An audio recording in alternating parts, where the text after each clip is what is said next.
Welcome to Seed to Life. I hope you're doing well and keeping safe. I'm so excited to harvest my fava beans or broad beans today. This was my first time growing these beans, and honestly, I didn't even know about these beans until I grew them for the first time. So it was fun. I tried dried beans and didn't find them as flavorful as kidney beans or other kinds of beans that we eat. But the green fava beans or broad beans changed my mind. These are cute looking beans and taste very good. In this video, we will find out little information about the origin of fava beans, their health benefits, nutrition content. Fava beans can be harmful to some individuals with a medical condition favism. So we will discuss that. And then in the second half of the video, we will see growing requirements. So let's begin.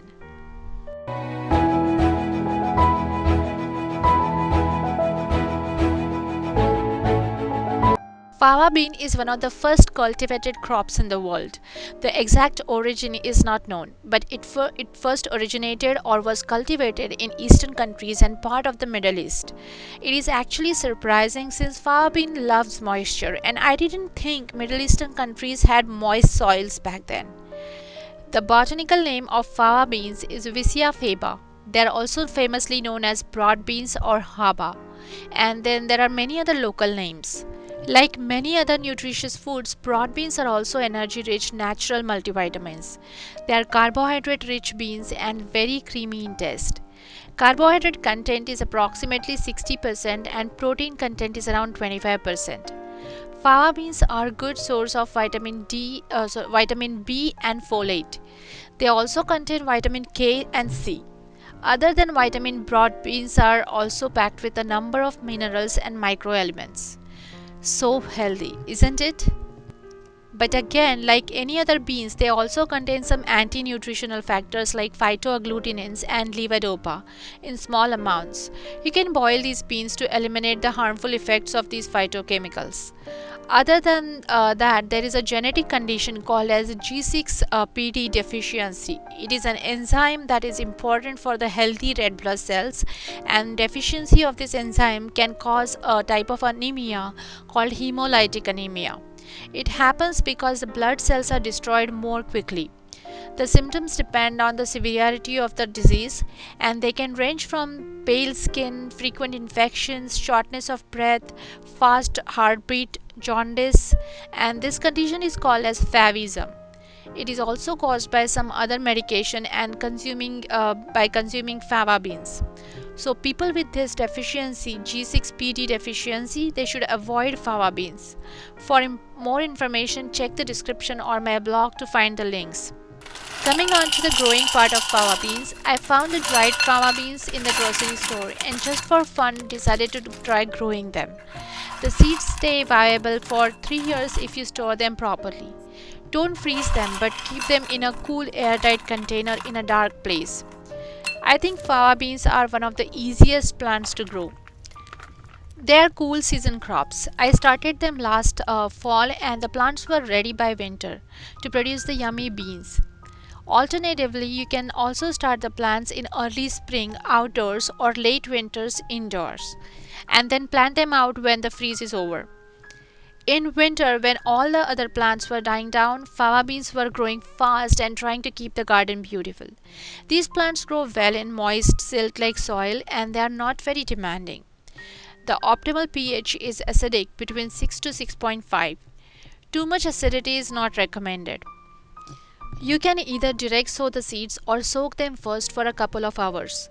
The seeds that I sowed sprouted quickly within a week. You can inoculate the seeds with rhizobium bacteria so that they can fix the nitrogen better. The seeds are planted 1 inch deep with a spacing of about 6 to 8 inches between the plants, and spacing between the two rows is 24 to 30 inches. Avoid direct sowing the seeds if the winter is not over yet. It is better to have an optimal temperature when you start any plant. You can first start the seeds indoors for a couple of weeks and then plant the seedlings out. The plants look beautiful with those large oval leaves. Multiple stems come out from the single plant and they grow upright. The plant doesn't appear very woody or strong but manages to stay strong and upright on its own. You can see some of the stems are growing horizontally here, but it is because the plant had some frost damage during winter. The optimal growing temperature is between 59 to 68 degrees Fahrenheit or 15 to 20 degrees Celsius. Like other beans, fava beans also fix atmospheric nitrogen, so no need to fertilize them once the plants have established themselves. As I mentioned earlier, I had sown some seeds in the ground and some in a planter. The potted plants first started blooming. The flowers looked beautiful white in color with a black eye at the center. I was dreaming about picking the beans soon, and just then we had a deadly winter storm that lasted for a week. Broad beans tolerate frost to some extent, but freeze lasted for days. The potted plant was well protected in the garage, and that one didn't suffer much damage. I tried to protect the plants in the ground by covering them with a cardboard box. Those plants didn't die completely, but just when I had started enjoying the beautiful blooms, they had to start over.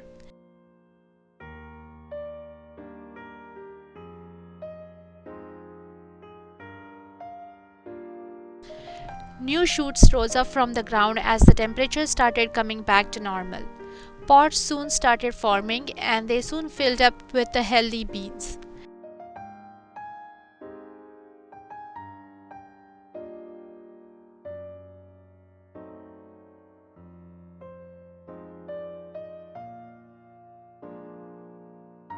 Fava beans are self-pollinating. The flowers open in the afternoon and close in the evening. Bees and other big beneficial insects are very helpful in pollinating the flowers. We got our first harvest just in a few weeks after the frost.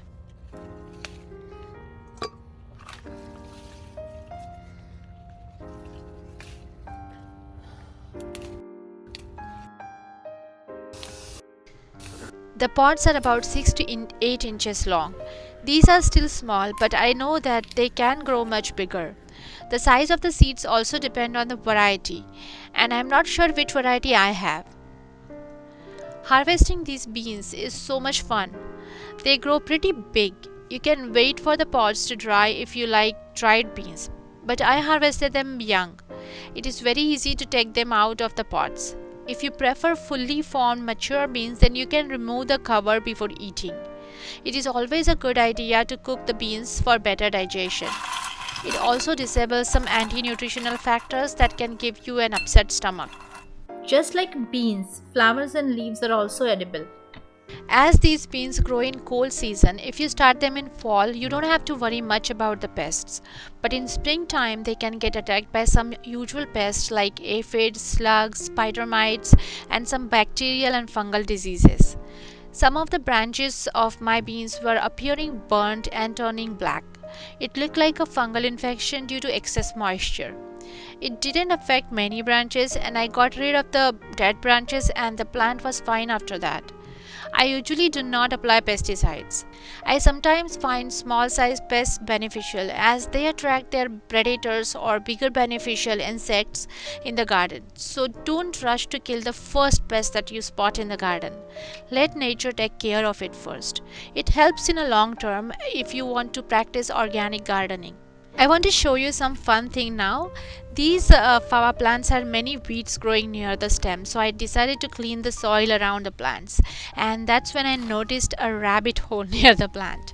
I'm just going to leave it as it is for now. I don't want to expose the nest as it might attract the predators like bobcats and the big birds. They are very common here. Baby rabbits might still be in there, so I want to protect them for a few weeks. After that, they will just go away. I will probably remove these plants as they are producing very little.